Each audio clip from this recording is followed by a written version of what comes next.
Welcome back to our Hidden Secrets series at the Mersey Tunnel. In this video, we are going to venture below ground, through the service corridors and into the Queensway Tunnel, even going below the road deck and into the hidden sections of the tunnel. These wavy lines here and the Art Deco styling on the staircase depict the River Mersey and possibly the tunnel through it.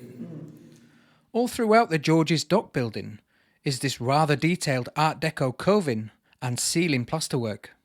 This door, located on one of the higher levels, used to be the caretaker's house, hence the letterbox in the door. It was a fully fitted out apartment and even had a roof terrace with spectacular views. We paid a quick visit to a small archive of Mersey Travel memorabilia, including lots of old signal boards, detailed blueprints, measuring devices, and even Mersey ferry bells.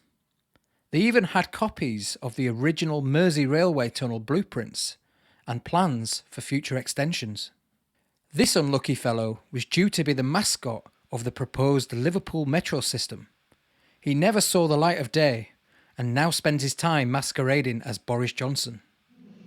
Okay, so we've just exited the dock area and we're now going down 125 steps, did you say? About 120, yeah. 120, 125, and down into the Mersey Tunnel from the ventilation building right down. So let's head down these stairs. So as we're making our way down the stairs into the tunnel, this was the original shaft that they used to dig out the tunnel. So they would have burrowed down from the top up here where the St George's building, or the George's building is today, and burrowed down to start the foundation of the tunnel and then gone left or right outwards to make the tunnel shaft itself. Not like today where they use the boring machines, which they did use on the newer one.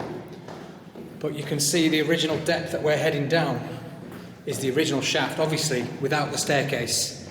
And I'm sure it would have been a lot more scary than this. So we've got a water pump just down here, this little windy staircase. She just said if you hear a loud noise, that'll be what it is. And then here we have a tunnel. I can hear traffic just down here. So I can now hear traffic. I'll just show you through there. You can see the cars. Here we are at the tunnel. That rings the road.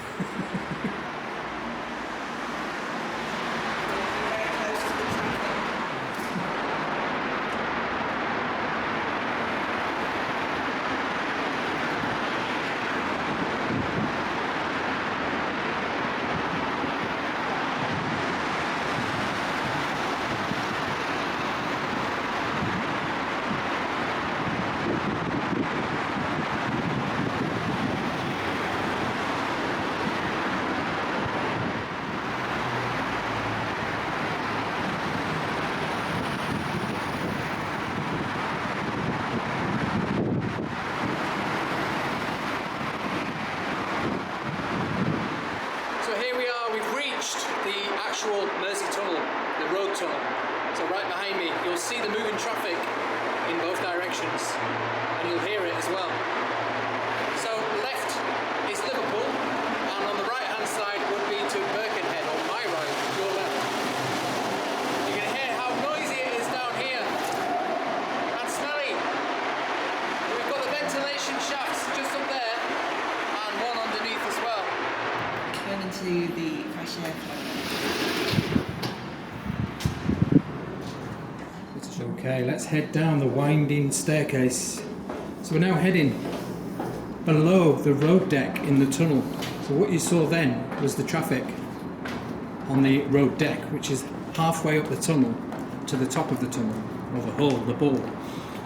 Now we're in the lower half of the bore of the tunnel, heading underneath, and you'll hear the road deck above us in a second. You can just see by Alison's hair, the wind going around.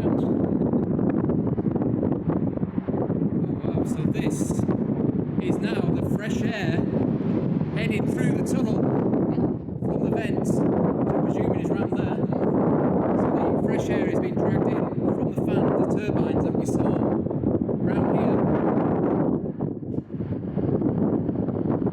And on this way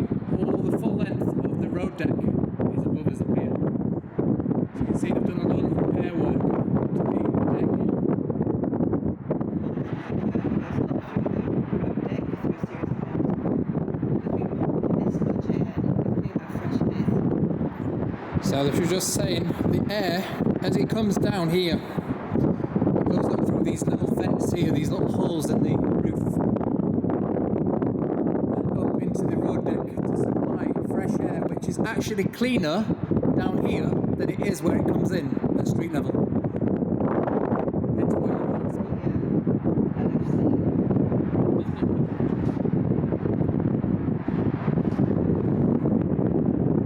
Yeah, it's much cooler down here. You can actually feel, you probably hear it on the microphone, but you can feel or hear the air rushing through. So it can get up to 37 miles per hour down here, the air, so it's practically a gale force wind. But you can see here on the left, if you just look down here, you can see the curvature of the tunnel there. So you don't realise how big the bore of this tunnel actually is, because this is a section of it here. There's also a hollow section behind here, and then another one of these on the other side, and then the road deck, which is 4 lanes of traffic, right above us up there. So that's how big this tunnel bore is. So there you go, it's official. 46 feet in diameter is this bore here. And we've got some pipe work here, which I'm assuming water pumps. And they head all the way down there into the distance towards Birkenhead.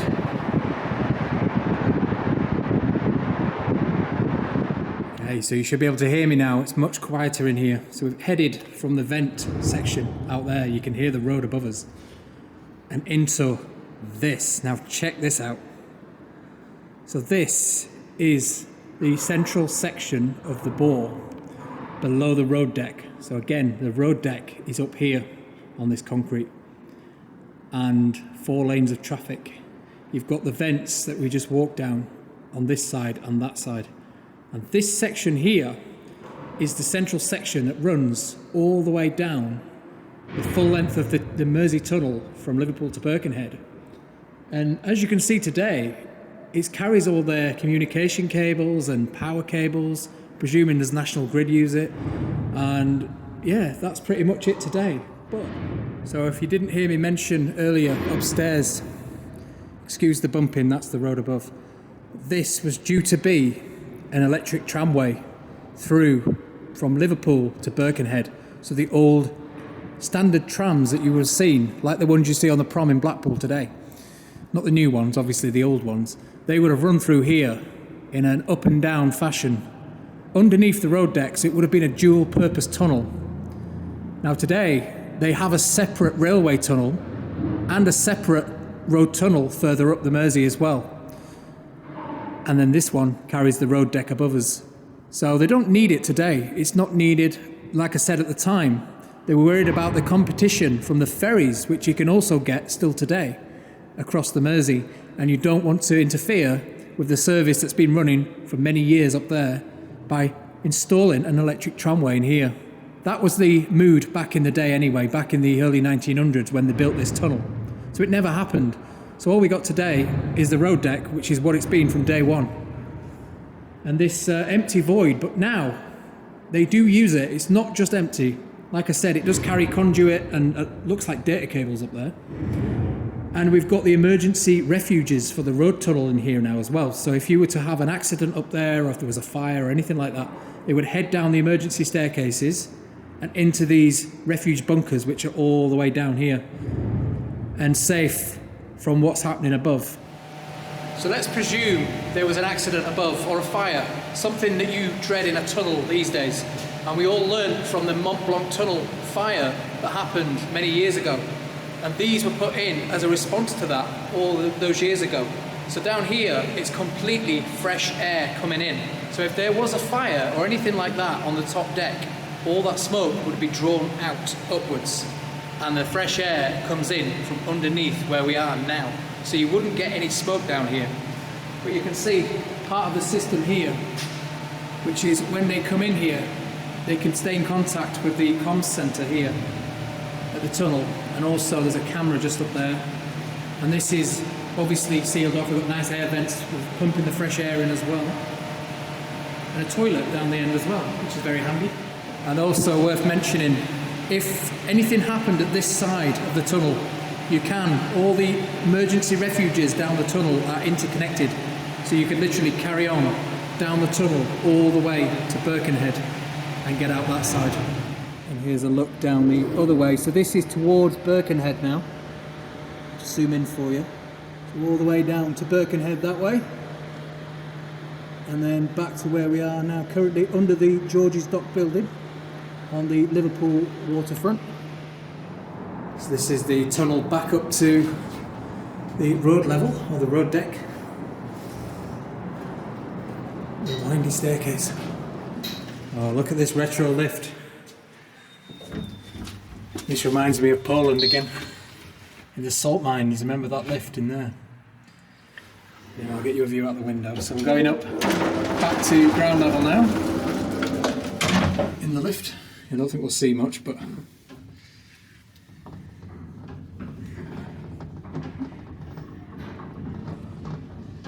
So this is known as the deep tunnel lift.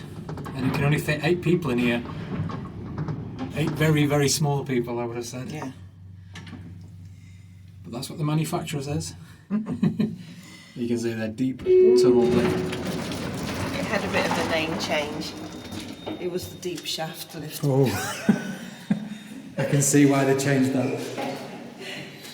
So this is the original boiler room for the George's Dock building. To heat it up, they would have had massive boilers in here with steam going everywhere, powering and heating the water up for the heat in the building. But today, we've got this modern setup, which is fairly new. Also, the sewage and macerators here, which she said a bit like when you're on a ship and you flush the toilet, it sucks it out and then chops it all up.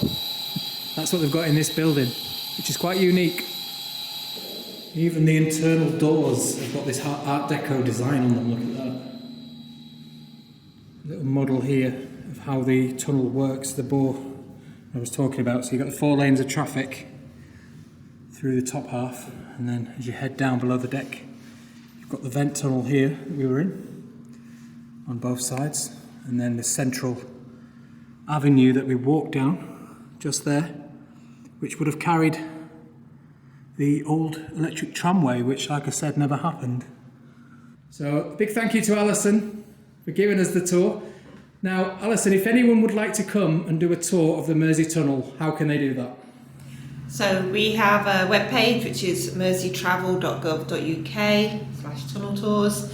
So just look us up. If you Google Mersey Tunnel Tours, you should be able to find us. There's a little bit of information. It's a 2-hour behind the scenes tour. It's a walking tour. Lots of stairs. You get to wear a hard hat, and you get to see behind the old control room, the fan chambers, into George's Dock itself, right back in time, and we take you down to see the traffic in the tunnel itself. It's £8 for your 2-hour tour, so you can just go online and book it if you've got groups or you like interested in gift vouchers, ideal Father's Day presents and Christmas presents. It's 0151 330 1004. Well, there we go. I hope you enjoyed that fantastic behind the scenes tour of the Mersey Queensway Tunnel, not the Kingsway. I've really enjoyed myself today. This is right up my street, literally, pardon the pun, but it is right up my street. I love anything like this, heading underground in the tunnels, seeing things that we've never seen before. I've got to say, I've had an absolute ball today. If you enjoyed the video, please hit that subscribe button and the like button on the video as well. I'll see you in another adventure next week, wherever that will be.